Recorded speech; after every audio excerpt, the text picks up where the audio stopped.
Let's take a trip all the way back to when human history began. The early 2000s. A time where a lot of games based on your favorite TV/movies were made. I mean, they were popping up everywhere. Most of these titles were, pretty bad. Like, how was this allowed kind of bad?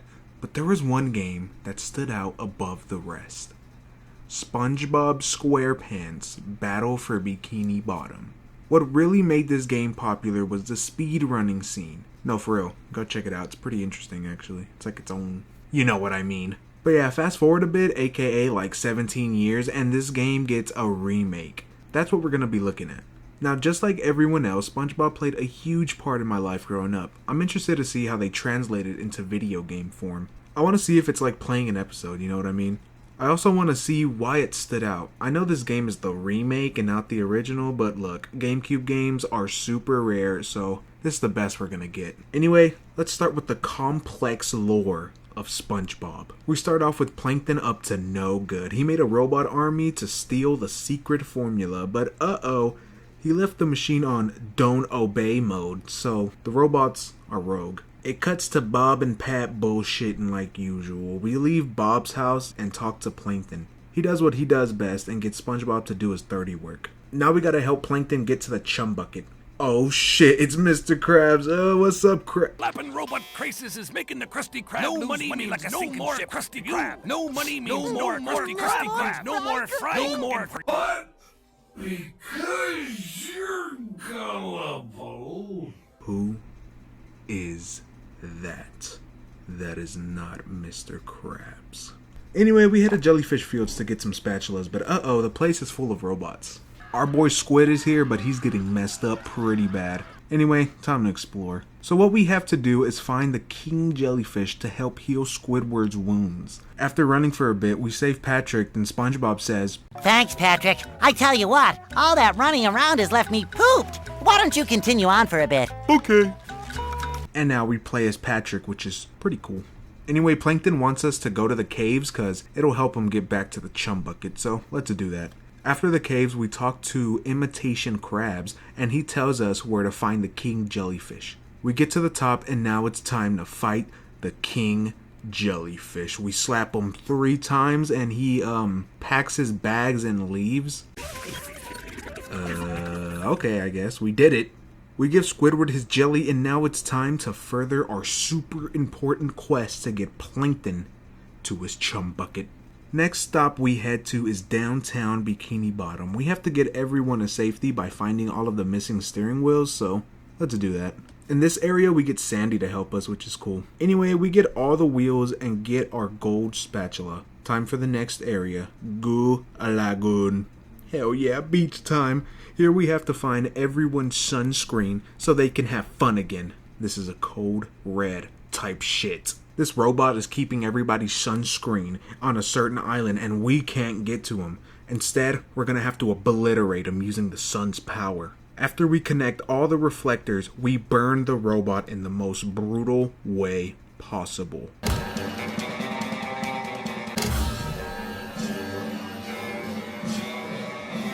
Anyway, time for the next spot.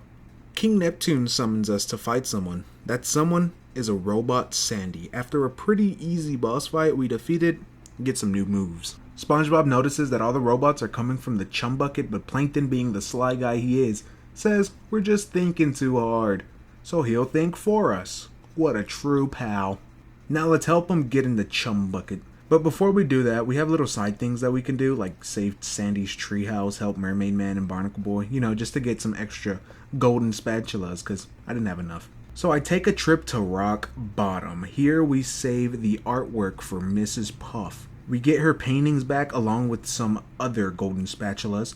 Our next spot is Sand Mountain. Here we gotta clear the area so Squidward can exercise. We clear out the slopes and get our spatula. I know it sounds like I'm saying the bare minimum, but the smaller areas don't have much story. But I got enough spatulas to get to the chum bucket and the Krusty Krab.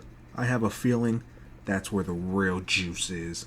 Well, I was right. As soon as we go to the next area, it shows Squidward getting fucked up by this giant Patrick robot bitch. Bob and Sandy team up and whoop his ass. Now we gotta get more spatulas to get to the chum bucket. We enter SpongeBob's dream and this place is pretty damn cool. Might be my favorite spot, but more on that later. Anyway, next is the kelp forest.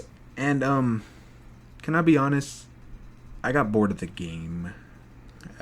Yeah, sorry. Look, I don't know what happened, honestly. It was fun, but now it's not.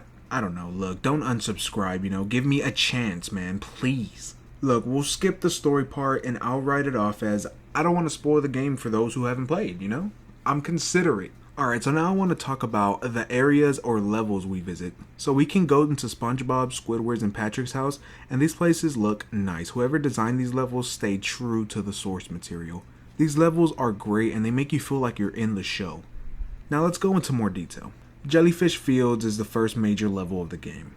This level takes us to the famous fields where Sponge and Pat would catch jellyfish. We also go to other famous areas like Goo Lagoon, Rock Bottom, Merma Lair, Downtown Bikini Bottom, Poseidome, Sand Mountain, and shit like that. Visually, all these levels look great, but something can look great but have shit gameplay. Luckily, this game's gameplay is bland.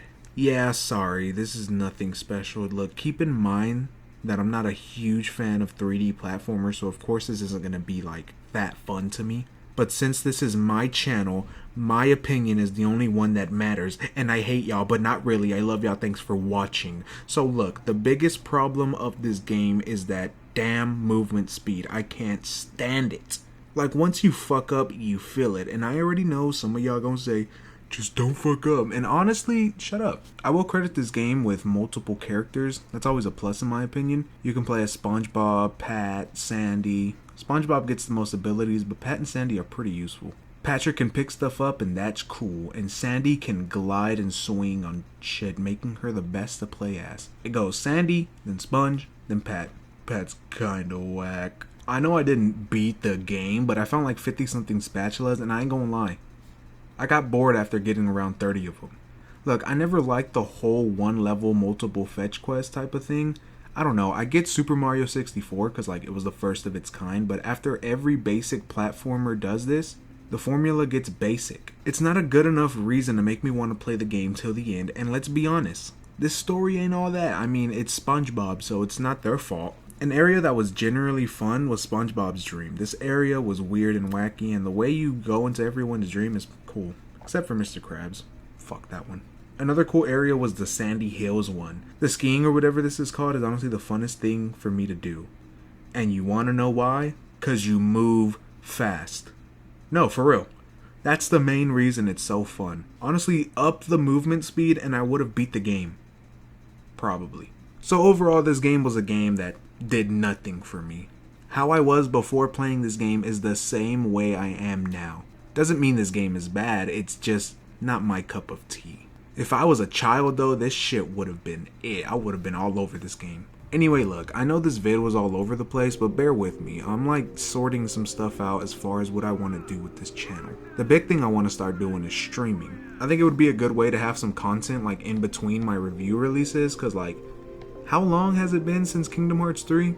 Like, a week or something? Nah, but yeah, let me know if streaming is like something y'all be interested in. I don't know what I'd stream though. I'd probably do some like trophy hunting or something. We'll figure that out. Just let me know if y'all are interested in that. But if y'all are interested in streaming, I'll probably do it like twice a week. Tuesday, Thursday at like 7 p.m. or something. I don't know. Anyway, the next review will be a normal one. If you like what you saw, why not subscribe and, leave a like. Thanks for watching, and I'll see y'all in the next one.